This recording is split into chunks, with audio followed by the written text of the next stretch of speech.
All right. Peace and power. And I'm now on going live on YouTube. I'm setting up my Facebook stream right now. Hope everybody's feeling good this evening. You know, this is the evening bill with Baba Amin. Uh, and you know, we're gonna talk a little bit about what's going on. I just want to use this platform to deliver a motivational message to African people. Let's see here. What's our title? We'll do this evening bill with Baba Amin.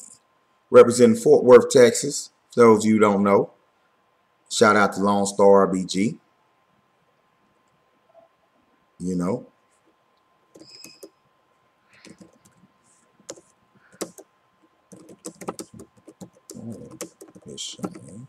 y'all just bear with me.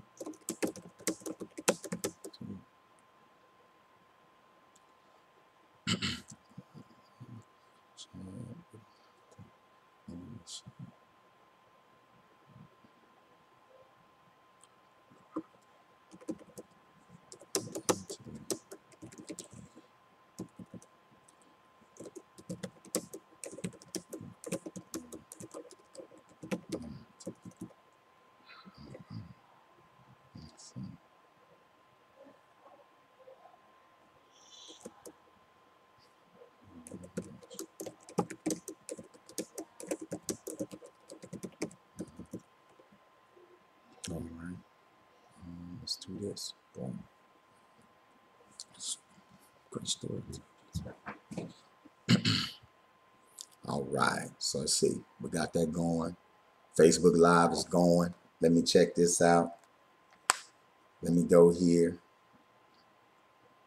And hold on, let me send this. Let me send this. All right, boom. Got to send a text to one of my Operation Reconnect students. For those of you who don't know, Operation Reconnect is our adult education program. We enroll students age 16 and up that have stopped out of school, don't have a high school diploma, and we basically homeschool you to your high school diploma. We test you. We help you figure out your plan, what you're going to do with it next. We make you aware of opportunities that are in the community, you know, and basically our goal is to help you get reconnected, you know what I'm saying, with education, employment, and entrepreneurial opportunities with Operation Reconnect. You may see me posting the flyers here and there. I should definitely be more consistent with that. But I was just texting one of my students, young brother, young father, as a matter of fact, you know, getting his high school diploma and figuring out what he wants to do with himself. And we're helping him with that. You can't scream black power if you don't empower black people. Ashe, Ashe-O, right? Shout out to my beautiful wife and Koyo Ojuo. That's my partner. That's my life partner right there. My divine compliment. You know, and you know, big ups to black marriage. You know what I'm saying?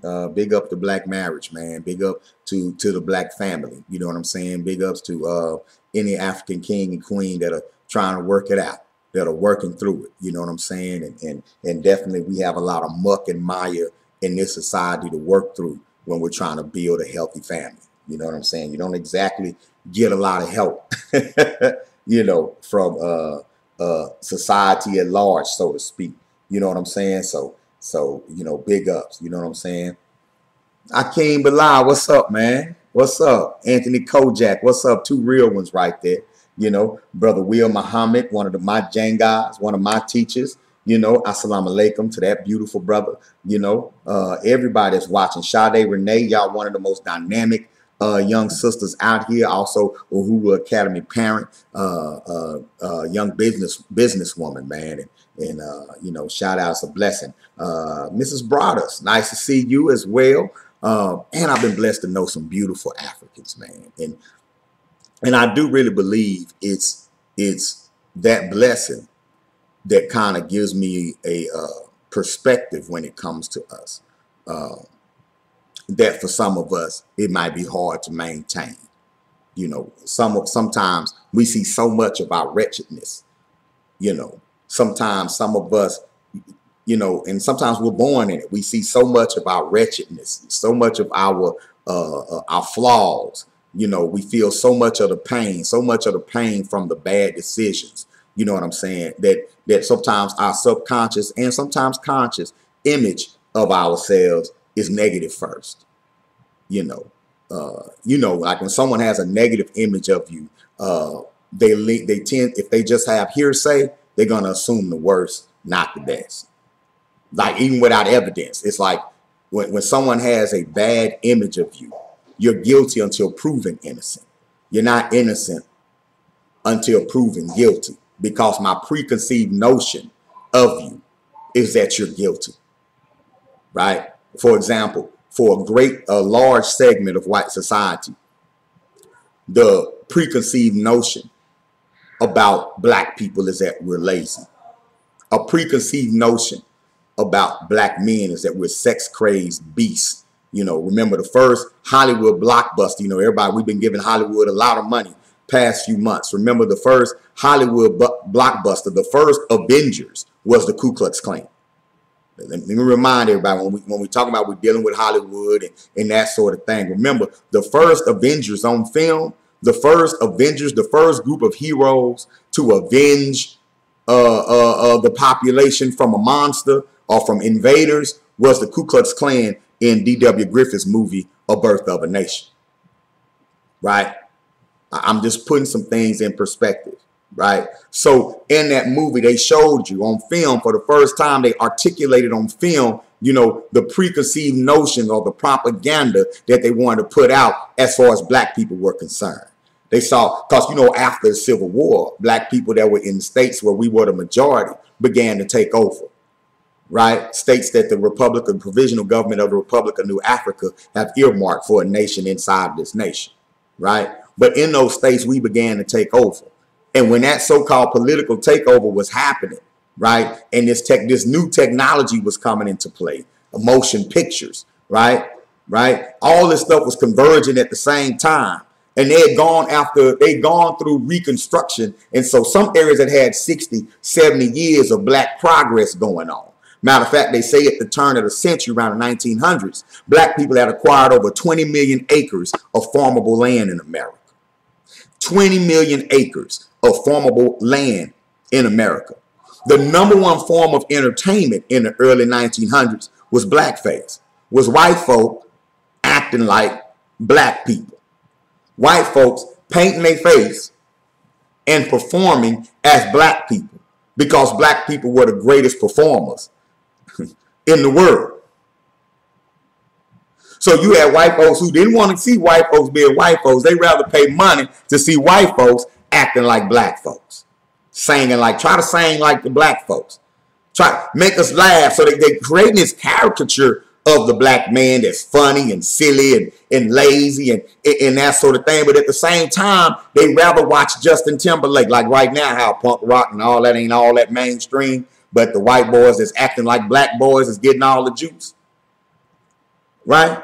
Your Post Malones, all of them, they getting all the juice. It's kind of like the turn of the century, the 1900s, you know what I'm saying, when that was going on.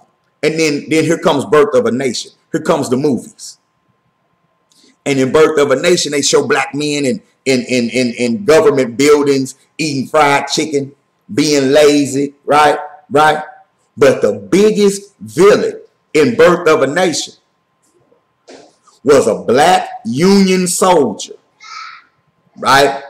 A black Union soldier. They in the southern town. They done took back the town. The biggest villain in Birth of a Nation, the Thanos of Birth of a Nation, is a black Union soldier, right? Played by a white man, okay, in blackface. So you got a white man playing a black man in the movie, and many other parts were white people in blackface. Well, anyway, the biggest villain in this dude, man, who's a Union soldier, you know, and he wants the ultimate prize. He ain't a slave no more. He done won the war, and he wants the ultimate prize. What do y'all? I'll give you three guesses what the ultimate prize was. 3 guesses. You got it. The white woman. This is Hollywood's biggest blockbuster, first blockbuster film. This film ran in theaters for over 19 years. You know how the movie come out at the movies and then it be gone in a few weeks. It's Birth of a Nation was running in theaters in this country for over 19 years. And I think I could be right, could be more than that. Y'all do the research. So this preconceived notion of what black people are was immortalized on film. Right? They showed happy slaves. They showed how happy black people were when they were enslaved. Like when Kanye say, 400 years of slavery looked like a choice. Well, in Birth of a Nation, they made slavery look like a choice. In Birth of a Nation, they made it look like the slaves were just happy, the enslaved having happy, singing. And they had a lot of movies like that in early Hollywood. A lot of movies like that early where they showed the happy slave. The one that just didn't want to leave. Why, where would I go that's better than here? Like, this ain't a new attitude. And if something got stole, you know the maid did it. If it was stole out in the house, the maid did it. The black maid did it. And it was stole outside, the black field hand did it. White girl say she got raped by the nigga, he hung, regardless. Emmett Till was killed because all a white woman had to do was make an accusation. She didn't need no physical evidence. She didn't need no DNA, none of that. All she needed was to make the accusation and have enough people to vouch for her. I guess the only thing changed today is that you need a few more people to vouch for her. But we ain't gonna get into that part. But you got to understand that in this country, that's how it was. That all it took was an act, because the preconceived notion is that, of course, Emmett Till wanted that white girl. Of course. He's black. Of course he did. That's all they needed. And black people be like, hold on, let's get the facts. We're not interested in facts. We want that nigga. We ain't worried about no facts. We don't want to analyze it. We don't want to break it down. We don't want to talk about his looks. He black, he looked at her, he got to go. Now, was this because he loved and cherished his woman? Because some of us see that, well, right? Like, you know, some sisters be like, I'm gonna change it up. I'm gonna go get me a white man. See, you're not studying. Look at the white woman's journey. see, so when you look at the white woman's journey as the white man's property, right?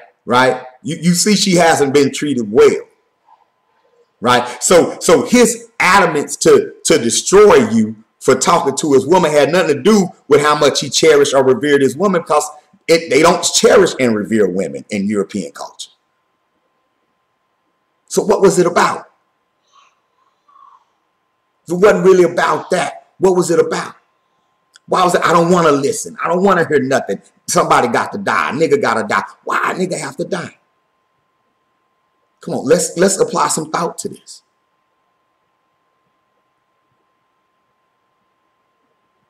He was conditioned to kill you.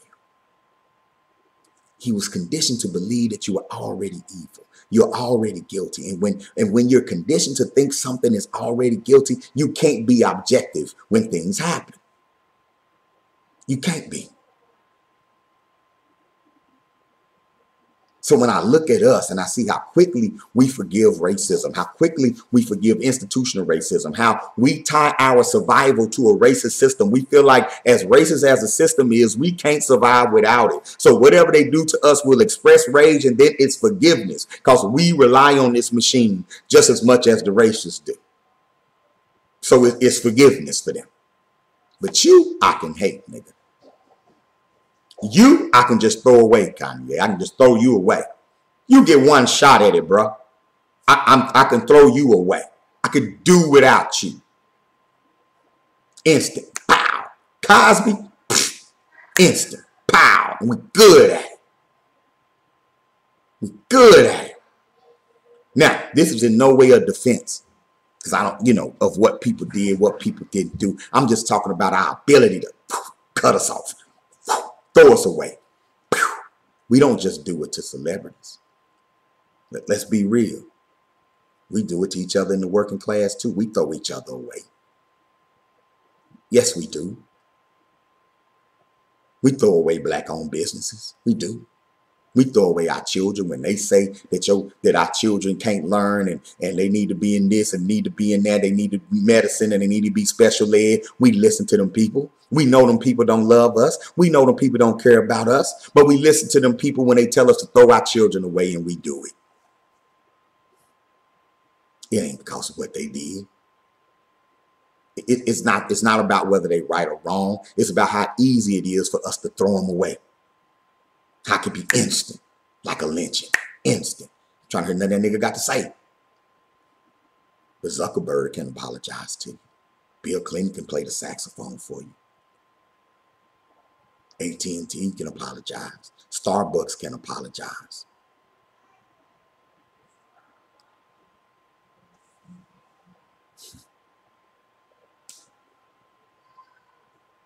See, when I look at what's going on today, and I look at the circumstances with West and with Bill Cosby and others, even R. Kelly,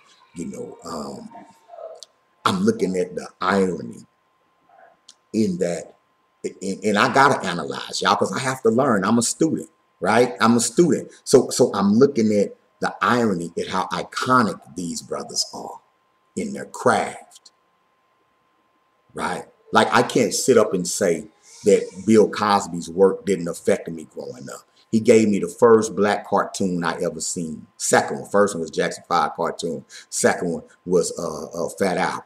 I always thought Hong Kong Phooey was black, but he was a dog. So you heard him, Scatman Crothers. But anyway, you got to be my age to know that.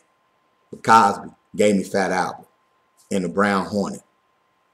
You know what I'm saying? And it affected, I learned from it. I can't sit up and say I didn't learn from it. And it doesn't excuse anything he may or may not have done. I'm just saying, it's a trip how iconic the black men we see in the media right now catch it, how iconic they are. We just lost Prince, icon. A few years ago, Michael Jackson, iconic. Right? So I'm looking at Cosby. Then you grow up, I become a teenager, and I look up and the Cosby Show was on. And I was about the same age as Theo. Now I did not live, our house was not the Huxtable household, but it was the first time because I was an avid TV watcher as a child. It was the first time I looked on TV since Good Times, and I saw a black family that, like, Good Times was cool, but Good Times used to always kind of piss me off because they used to always get this close to leaving the hood and something would happen there to keep them in the projects. And then when they killed off the daddy, I was like, oh man, y'all done killed James Sr. I wasn't feeling that. Like, it was a funny show, but it was a sad show. The Cosby Show was just happy black people. I hadn't seen that on TV. Happy black people that were semi-stable. I hadn't seen it on TV. I've seen some happy black people in real life. I've seen some cool black people in real life. I saw some stable families growing up. I saw that. I saw some dysfunction, but I saw some stable families growing up too. And Cosby put that up there, right? And so the Cosby Show affected me, affected my development, made me go to a HBCU, a different world. You know what I'm saying? And so I'm just saying that to say, you got that. Then you have R. Kelly, who probably done wrote some of the best black folk love songs in the past 30 years, right? That a guy that his talent, like Cosby, is transcendent. Those white folks were singing "I Believe I Can Fly." Cartoons were singing "I Believe I Can Fly." Just kind of transcendent talent. Cosby was going places. He went places that black entertainers had never been, as far as his status in television. R. Kelly was damn near galvanizing the hood behind his music. Great storyteller. Right? In his generation. And then you got Kanye West, who is a musical genius, who's his skills and talent has taken him to another level. You know what I'm saying? A transcendent talent. And we can't have him. We can't have him. You know, I mean, if you believe what Cosby did, what does that do to his legacy? What does that do? You know, with the whole R. Kelly situation, you know, I mean, regardless of the guilt of it, you know what I'm saying? What was taken, right? Like I'm sad for that. You can't teach them now based purely on their work. The main part of the story has changed. You can't inspire others to do their work because the whole narrative has changed. Will they kill black television when they kill Cosby? You know, or that whole mindset? I don't know. R. Kelly, that creativity and R&B, but caught up again. It seems like they caught up in that culture. They caught up in that culture, man, and it corrupts. It erodes. Kanye West talking about how he sat with Louis Vuitton and all of them. And y'all think them people, you think that those people are sitting there showing reverence for our ancestors? How much of himself does he have to forget in order to sit in the meetings? Huh? How much of himself, how much of what his parents taught him does he have to forget in order to be around these people who are blatant culture vultures, who are blatant copycats, who are just picking his brain and taking his shit from him before he can build something of his own with it, who are just befriending him so they can use him for his ideas, make him their property.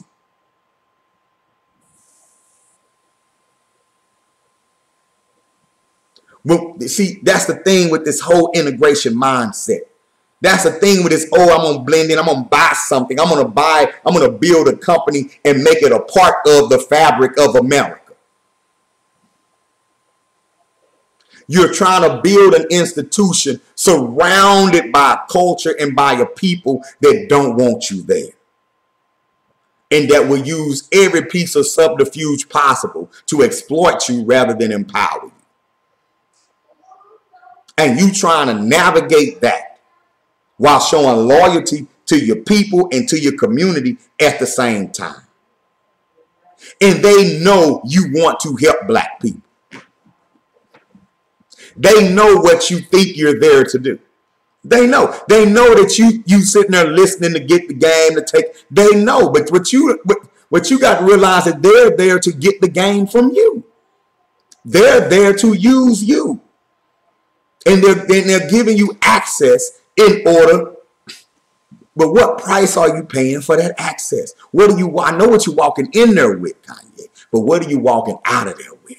What was you walking out of the meetings with, Bill? What was you walking out of the Playboy Mansion with, Bill? What was on you when you was walking away from? You had to fraternize with them people. You had to go meet with them people in social events and social areas and that sort of thing, and share cigars and saliva with them people. What was you walking out of there with? What was they putting on you? What did they show you that you didn't think was possible? You can have to, yeah, look, at your level, look. Ordinarily, I wouldn't let a Negro mess with a white woman. But Bill, you're different. Go ahead. Then what's inside of Bill? What kind of racism inside of Bill that make him feel like that's his ultimate conquest? I got a beautiful black woman over here, but my ultimate conquest is if I can get with one of them. That's going to make me feel equal. Maybe that's going to make, he going to have to respect me. White women, there are successful black men who go after white women as a status symbol. Even working class black men and sisters be hot-siding all the time. Why every time you see a nigga with a white woman, she gotta be fat and she gotta be this, and this. It don't matter what she look like for some of us. To be accepted by one, for some of us, for a lot of us, is an intoxicating drug. You know it, and I know it. So you grow up and you grow up wearing Louis Vuitton or wishing you can afford some Louis Vuitton. And the next thing you know, you sitting in front of the owner and founder of Louis Vuitton and he wants your ideas. You better go in there with some hell of a programming if you plan on coming out clean. I'm going to give you the key to the kingdom. But I can't give you the key to the kingdom if you talking about some black power. That's not our agenda. Our agenda is tell everybody to love everybody because that way everything can stay the same. Our agenda is to tell anybody that's getting mad, upset, or dissatisfied that they need to calm down and get the hate out their heart because I don't want to lose my power. I want you to be my boy. And I give you the key to the kingdom. But you got to calm everybody down. If you don't, go off script, cross a certain line, I'm going to send the folder in, Bill. I'm going to send the dossier in. We got the dossier on you. And we're going to add some hot sauce on it too. Best lies are 85% true. We don't need, you ain't got no proof. Since when you need proof to convict a nigga? Since when you need anything more than hearsay to convict a black man? You ain't OJ. We gonna make that mess up one time. You ain't OJ. I'm 80 years old. We don't care. And they won't either. When we release this on you, Bill, they won't care either.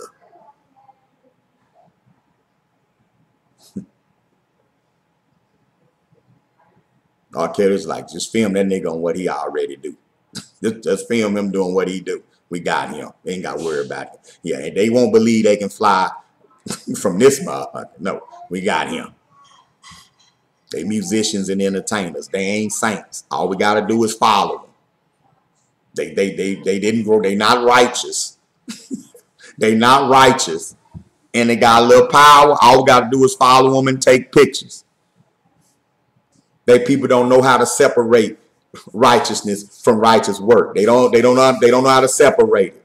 All we got to do is shame them, and they're gonna own the shame. And then they're gonna fear doing the same. They're gonna fear being that big. They're gonna fear building something. They're gonna fear it because they don't want me to open the fold on them. Don't worry, there won't be another bill. That's what they're saying. Don't worry, they're not gonna take it to the next level. They're gonna own that shame. They're going to own that shame. And what do we get? We get a new Birth of a Nation movie. Birth of a Nation 2018. You got a Kanye happy slave. And then you got a buck nigga who done integrated that's raping white women in Bill Cosby. And you got Cracker sitting back saying, see, I told you. If we let him in, this is what's going to happen. Some white people, Bill Cosby was the only nigga they liked. Only black man they could get with. You can imagine how hurt a lot of white folks are. Not Bill, America's dad. When Bill Cosby was touring, there wasn't a whole bunch of black folks in the audience. White folks too. A lot of them. Well, if he's like that, Pookie damn sure is. Well, if Bill wants to rape me, your son damn sure want to rape me. He had everything and he still raped them. Nah, we not going to own that shame. See, when you own the shame and you start echoing it and then you get on your soapbox on the abusive black man and we on a soapbox about the abusive, but you ain't putting no balance in there. You ain't putting no balance about all these great brothers out here that are gentle, that are kind, that are working hard, that are raising their families. We ain't putting that balance on there. And adding to the shame and they want us to own that shame. Carry that around, rapists. You're all that way. Carry that around with you. You're all that way.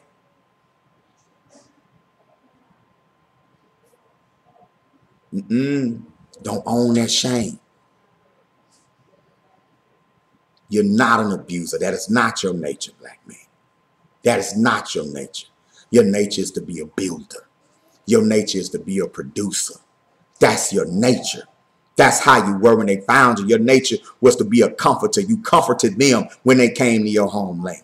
You welcomed them in when they came to your homeland. You taught them how to survive. You taught Europe how to survive. You taught Europe how to bathe. You took care of them. They turned around and took from you. They turned around and exploited your nature, black man.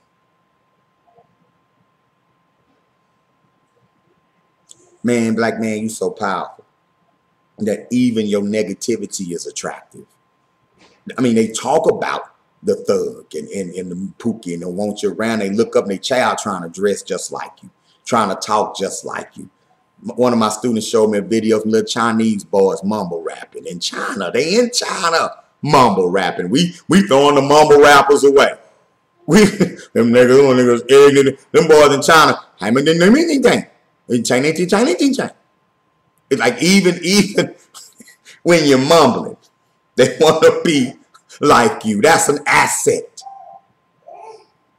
The only thing missing is that we're not writing our narrative. Somebody else is. When I see these stories, I don't get caught up in the stories. I analyze it. I watch it because I know these people lie. I know that you can't put it past TMZ. Those were sound bites. They wasn't showing you the whole thing. They'll edit it out. They put a headline on it. They're trying to affect your opinion of what you see. It's not objective. They have an agenda. So you have to step back and peep the agenda first. You have to ask yourself, even if you feel in the way they want you to feel, why do they want you to feel that way? And then how do they want you to express those feelings? And then how can you express those feelings in a way that build us up rather than tear us down? How can you express your frustration at Kanye West while building us up at the same time? Because we need more building up. Black people are what's wrong with black people experts. When you come out and start talking about what's wrong with black people, you're not saying anything fresh or new that other black folks ain't already saying. But what's right with African people? What's right?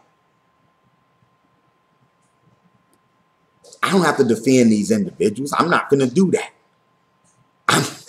I'm not interested in that at all.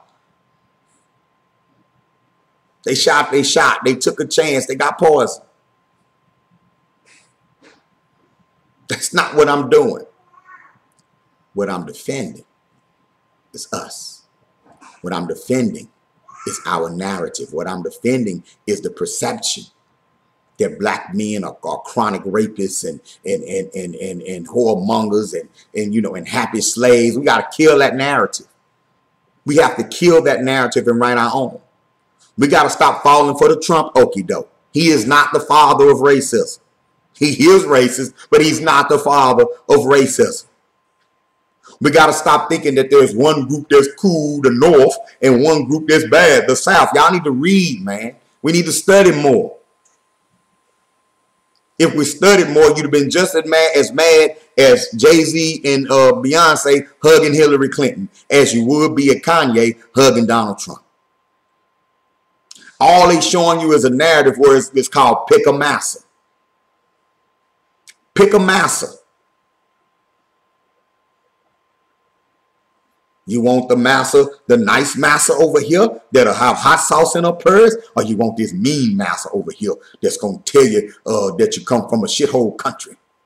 Which one you want? But you got to pick a massa. Those of us who don't want to pick a massa, we ostracize. Oh, you pro-black. You on that black stuff. No, I'm just not picking a master.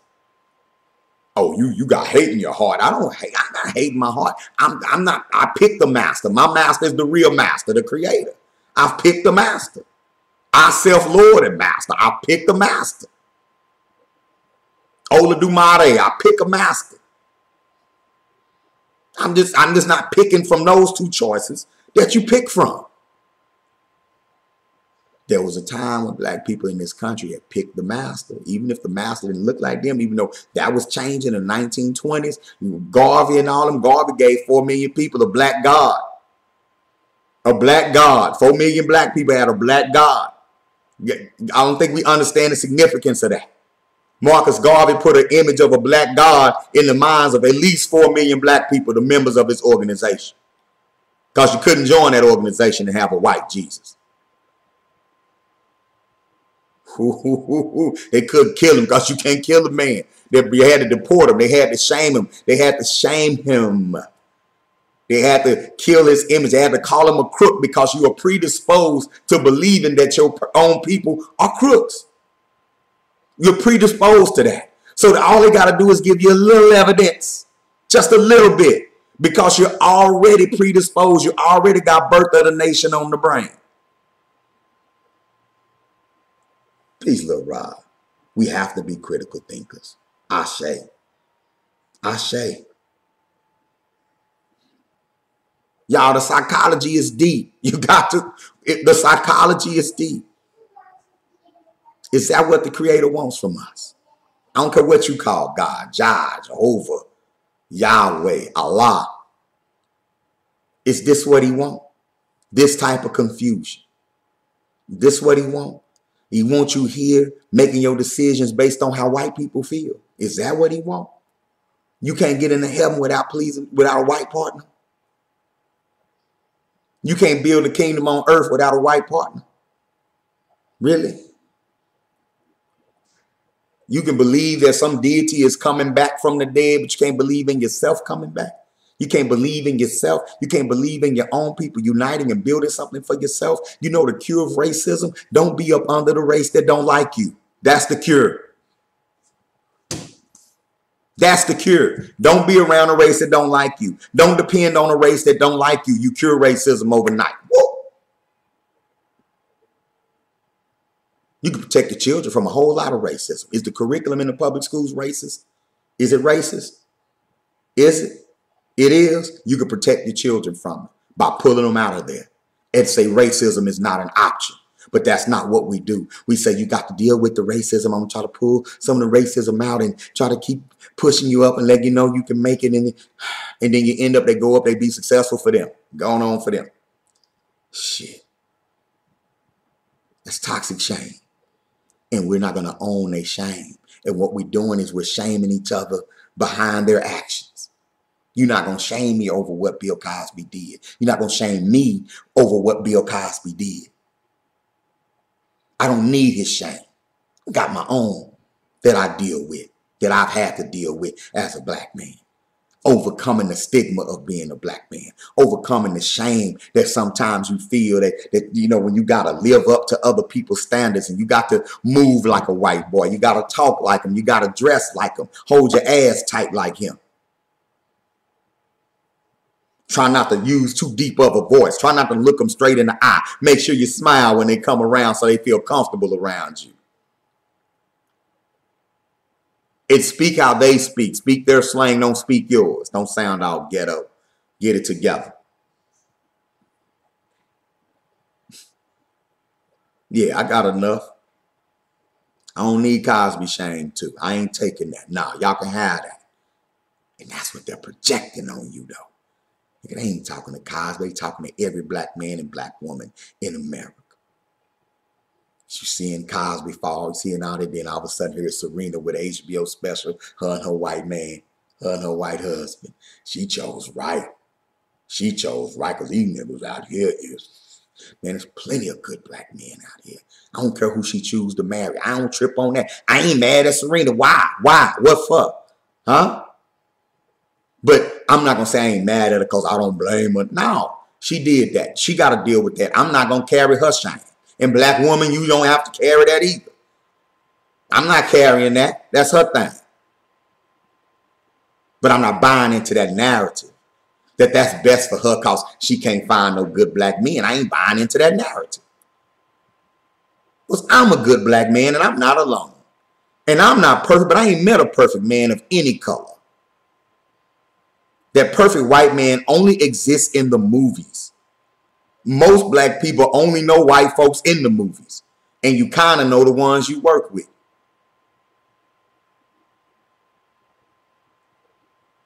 Not owning that shame. Not doing that.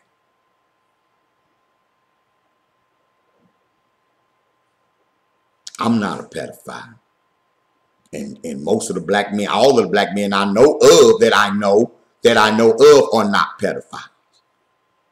So I'm not owning that shame either. If we're gonna eradicate it, we can't be walking around thinking every other one of us is one. Who gonna be your comrades? I'm not owning that shame either.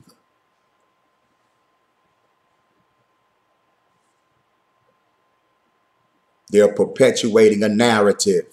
They're pushing a narrative, and they're pushing it using people, ironically, right, who have done work that if I was a white supremacist, I would want you to stay away from. I would want you to stay away from Kanye's early work.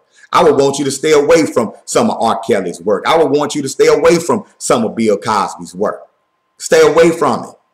Oh, they got a 2-for-1 because they know you're going to carry that shame.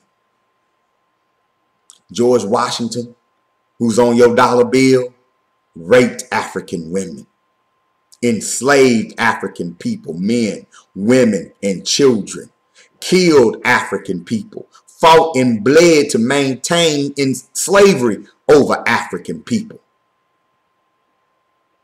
And you call him our first president.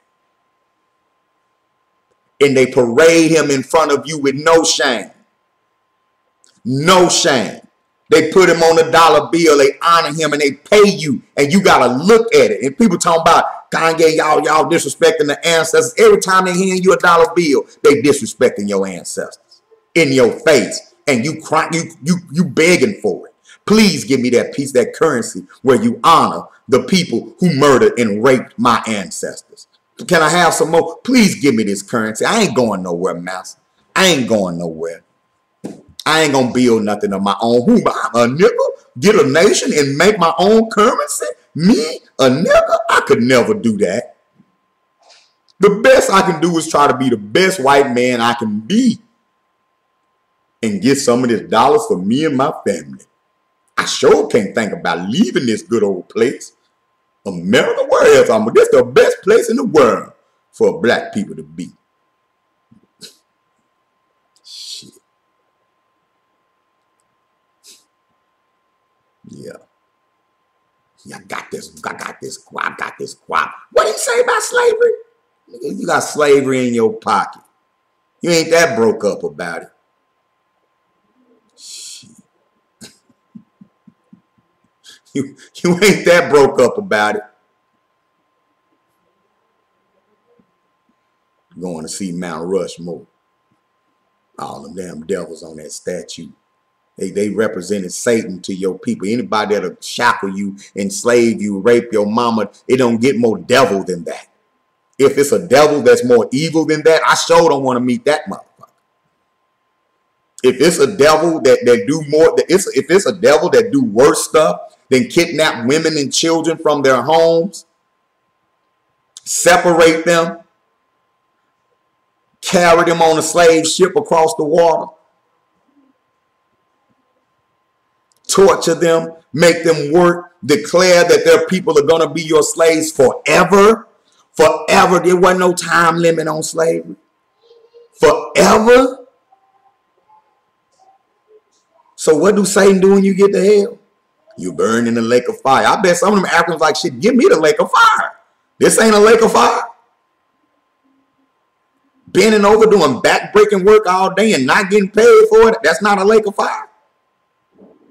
Shit. They in your pocket. I got some right now in my pocket. I don't spit on my money. I don't spit on it. I don't cuss at it. I don't burn it. I didn't go cryptocurrency. I want some more of these dead slave masters. We should be running the cryptocurrency. We should be running in any kind of currency where we don't have to look at the people that enslaved our ancestors. But you forgave them motherfuckers a long time ago.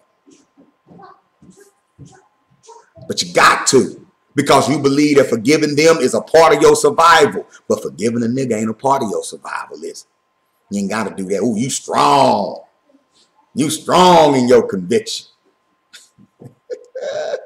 You know, I ain't defending nobody.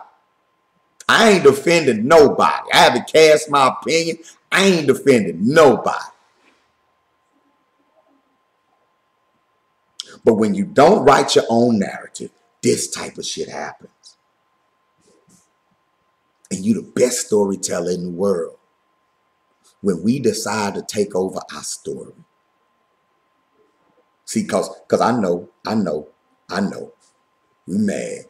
Kanye say slavery is a choice. He say slavery was a choice. Slavery might not was a choice. But sometimes I feel like today, maybe it is a choice. Maybe there are aspects of your second-class citizenship that you're choosing. Perhaps there are aspects. I didn't call you a slave. I called you a second-class citizen. Whenever you have to assimilate to make it in a society, you're second class. Okay? Okay?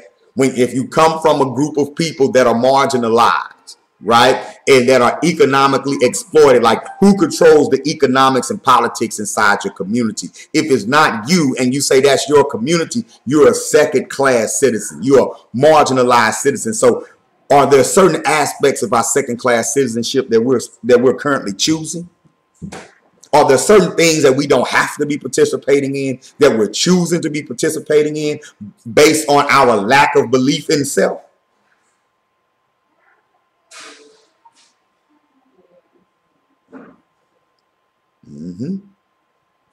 He did. He said all of us. I ain't excusing that. I ain't excusing that. It just made me think. I'm not excusing that at all. It just made me think. Every time I had somebody black, nigga, I ain't going no more meetings just like that. I'm going to my good job. I'm loving my white women. I'm do that. Ain't that a choice? Man, I know shit is wrong. Ain't nothing we can do about it. I'm just going to get mine. Are you choosing it? So I acknowledge that there's second class citizenship. Then I acknowledge I ain't going to do shit about it. And just get mine. Didn't I just make a choice? Didn't I just choose second class citizenship? Ain't that a choice?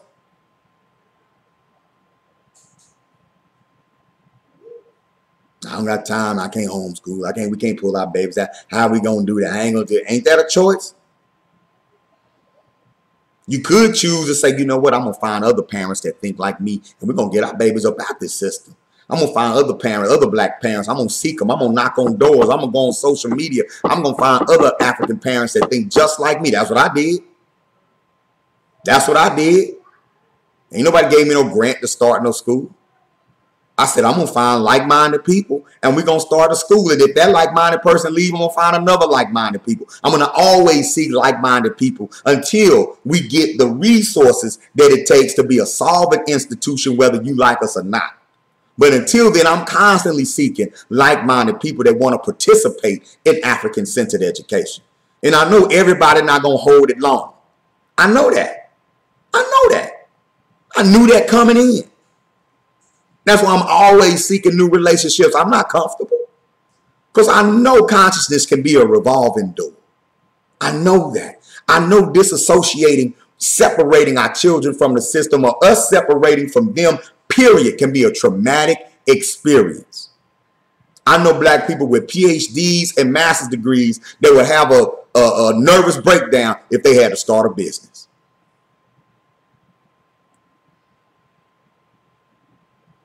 I know some that'll go crazy if they can't get a job. I don't know what to do without no job. I don't know what to do. Masters, PhDs.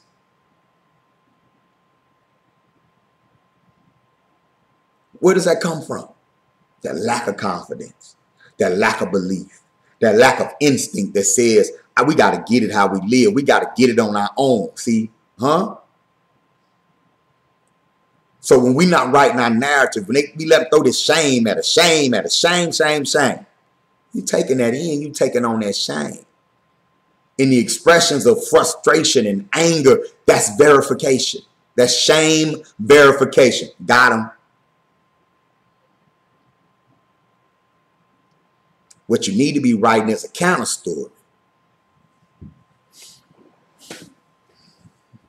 There are some Asians that detest each other, but they need each other for common goal. They know dirt about each other, but they don't reveal it because you reveal my dirt, I reveal your dirt. But they do take care of a lot of shit internally when you cross the line.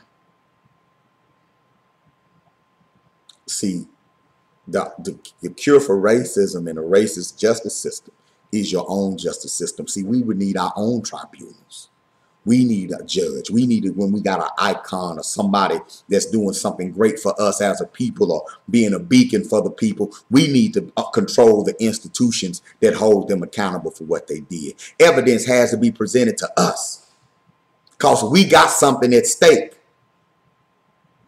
We got something at stake with these people. But we trust them to judge them for us. We trust them to put the story, to write the narrative for them, for us. We trust them to do it. They wrote a hell of a narrative on George Washington. Did you know how many slaves he owned when you was in school? They wrote a hell of a narrative, didn't they? Say, well, he did. It's kind of fucked up. Don't write that shit in there because we need to preserve what he did. What he did is more important than what he did. What he accomplished for us is more important than what he did. We're going to make them love him to the point to where even when someone mentions that he owned slaves, they will feel guilty for hearing it. They'll feel like they got hate in their heart for finding out that George Washington had slaves. When I tell black people George Washington had slaves, they get offended. Not they get ashamed. They like, boy, that toxic shame ain't no punk.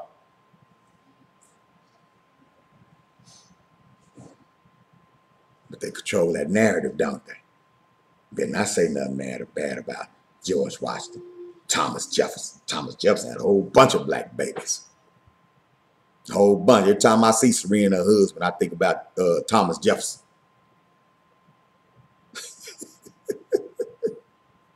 Did you know about that when you was in school? When they wrote their narrative, did they throw Thomas Jefferson away? Did they hide their shame? Huh? And don't think that Thomas Jefferson, George Washington didn't abuse white women too. They did. Because some of y'all might think, yeah, they did that to the black women. No, they did it to white women too. Oh, white women back in those days, woo, rape city. Just ask one. An honest white historian. Rape city.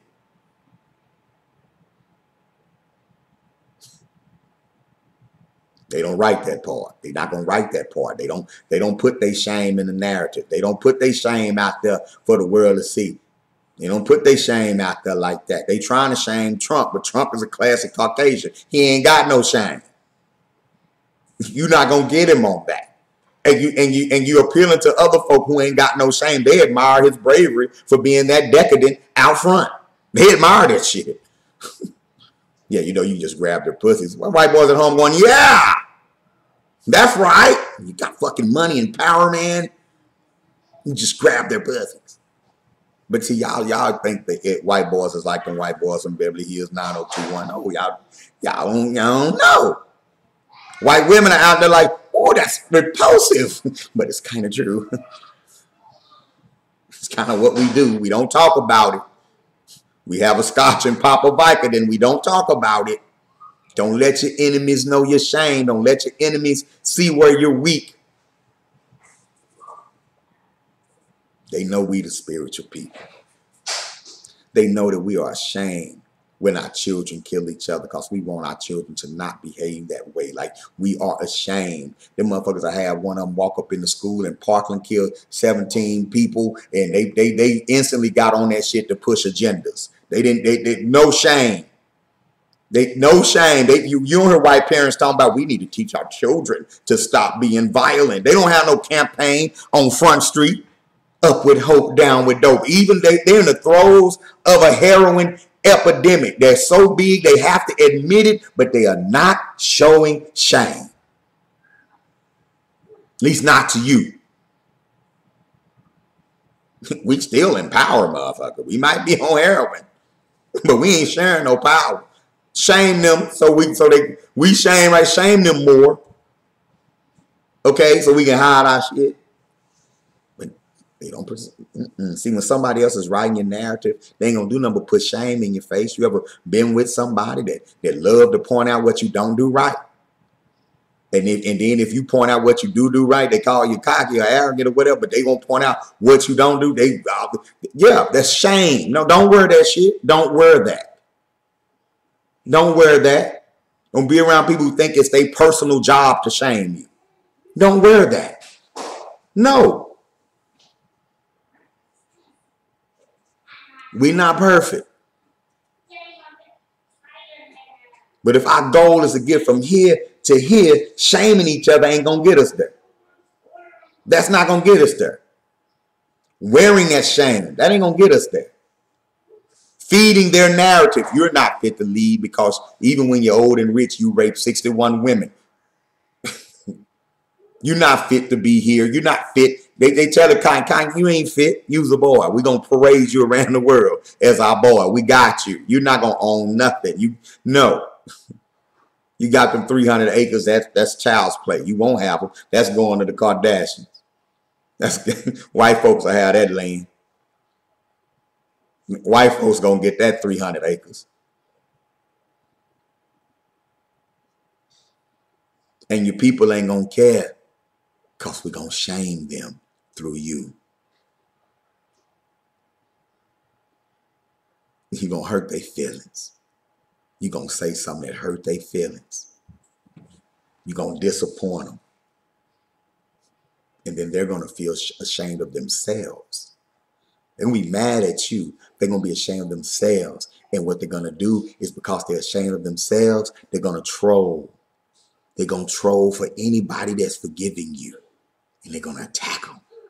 They're going to troll for anybody that's attacking you. And then those who love you, they're going to attack them. And you know who they're not going to look at?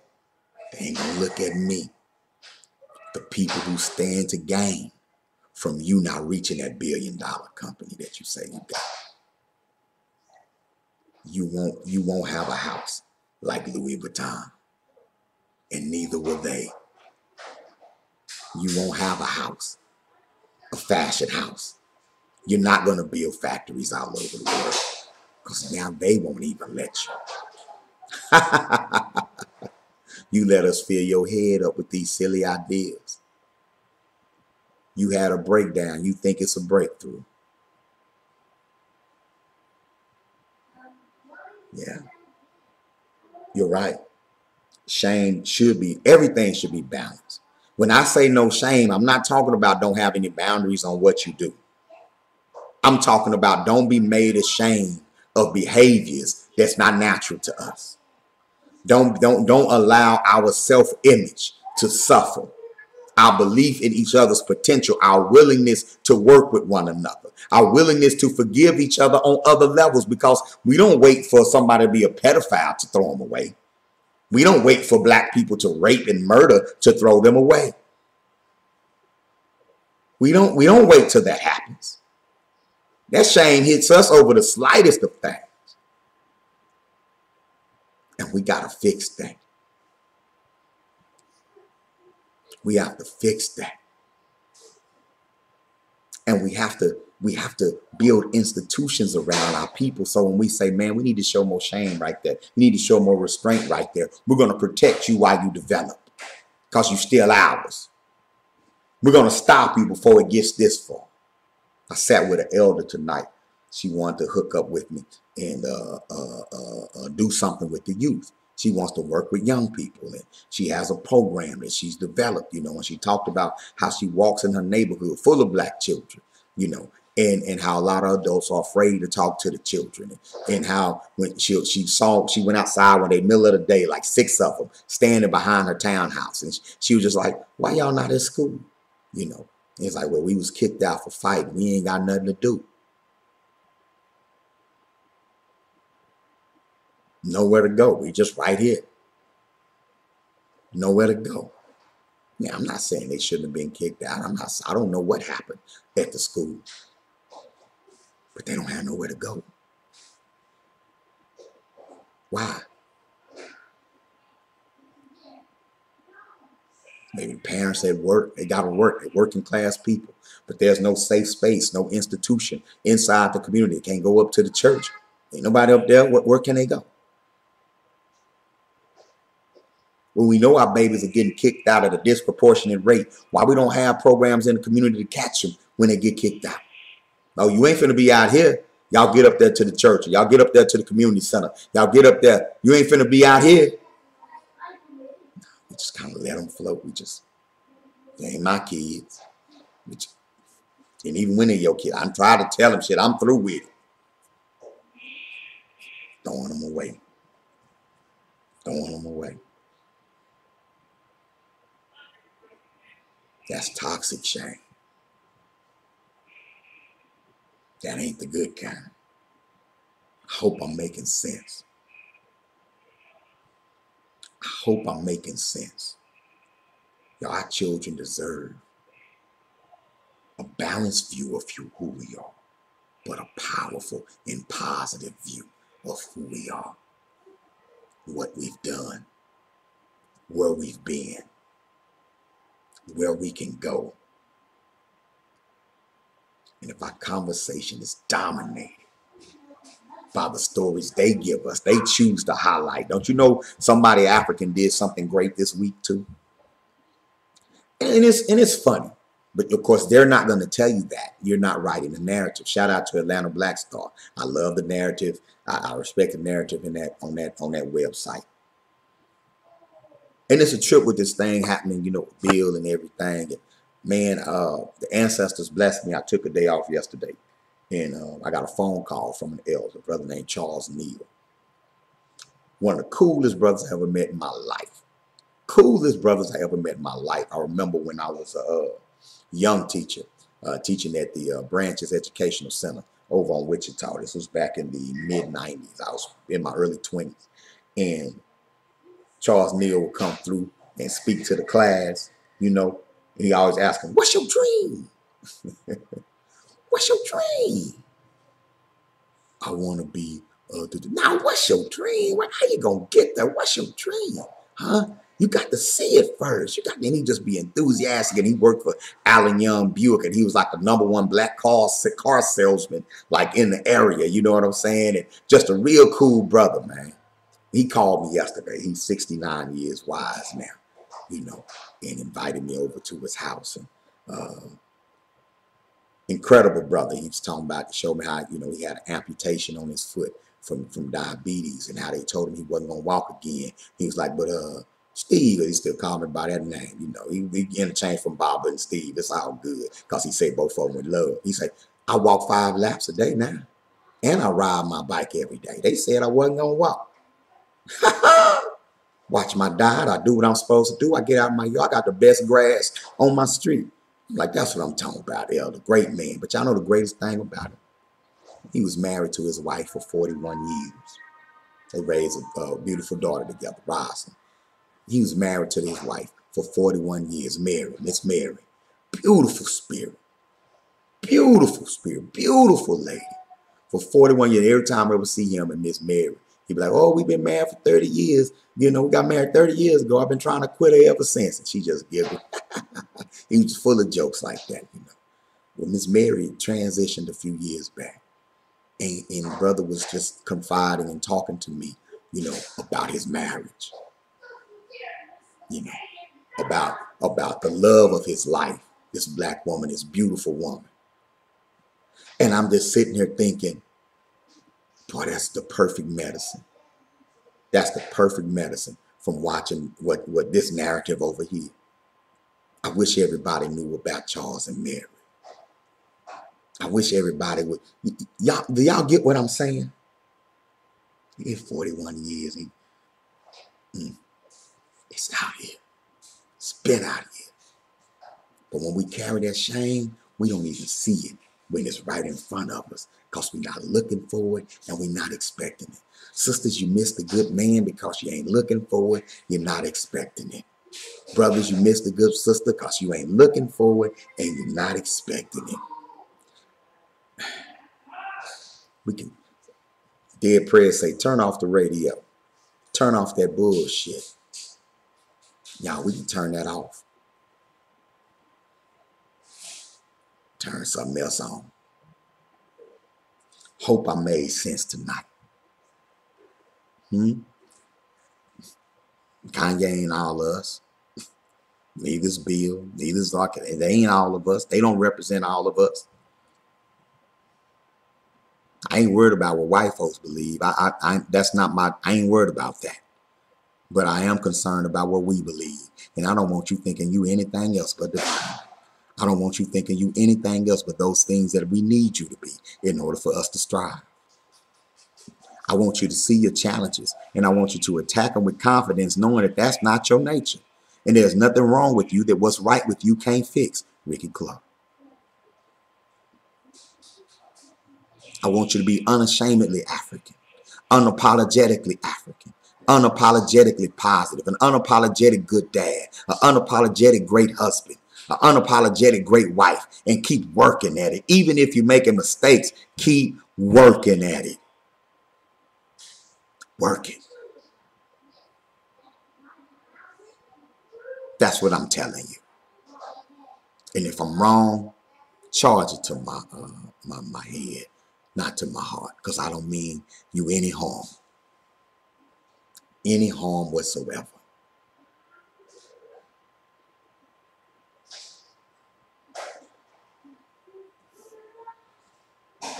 That's all I want to do, Tom. That's all I want to do. If they don't want to see you great, they're not your friend. If they don't want to see you out from under exploitation, they're not your friend. If they can't put your issue out on Front Street in your communities and say out of their mouths, I want you to be empowered. I want you to own and operate and control the economics and politics in your community. If they can't look at you and say that, I'm talking about your non-African friends, then they're not your friends.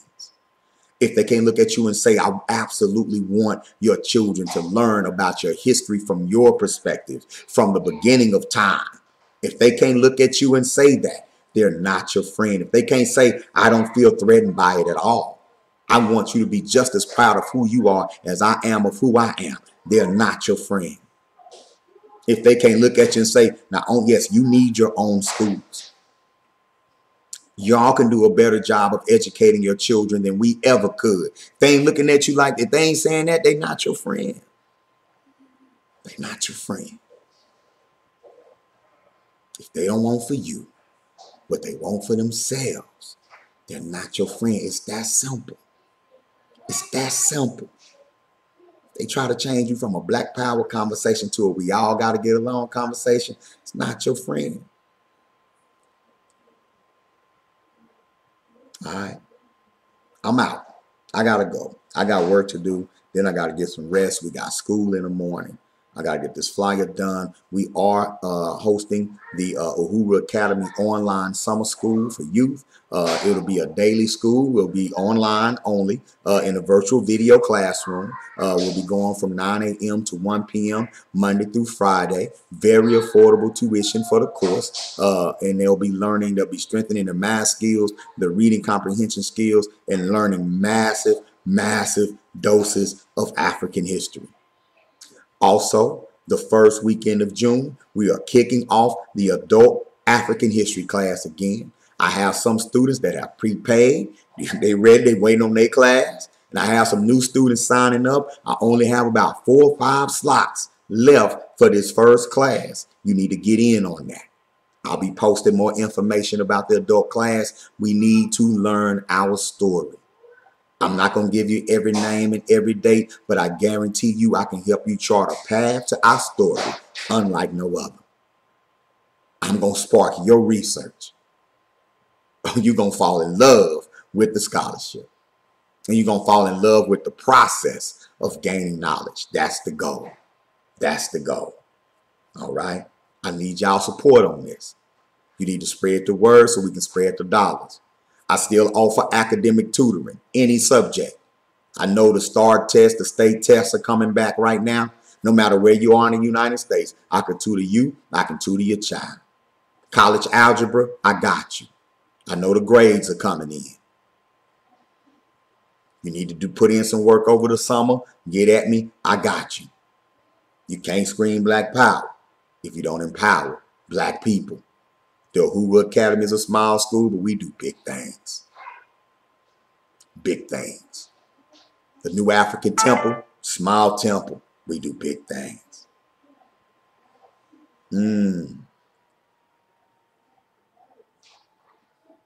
Ashe. And that's a prediction based on evidence. So to say they'll never agree to that.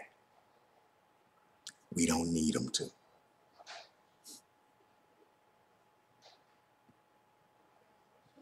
We don't need them to. We need us to agree to it. If we agree to it, we get to work on it. Whatever they throw against us, it's gonna fail. Whatever they throw against us, their own world is in disarray right now. It don't matter. We gotta become like that so-called Hydra. You cut off one head, another one grows. Gotta do that. Gotta teach our children. I don't see a future with us being up under them. I don't see a future with us being enslaved and exploited. I don't see a future with the Congo being treated like it is, with the people of the Congo and people on the continent in various places being treated like they are. I don't see a future like that. I don't see that future. I don't want to be a part of that future. This world ain't worth that future. It's not. So let's live for the future that we want to see. And let's die building the future that we want to see. Let them come. We're going to be in the process of building our future. And we're going to leave a blueprint, just like our ancestors left. Because as long as there's an earth, there'll be an African. This has been an evening bill. I love you. I don't mind telling you. Like it. Share it. Good guys go viral. Ha ha. Black Power.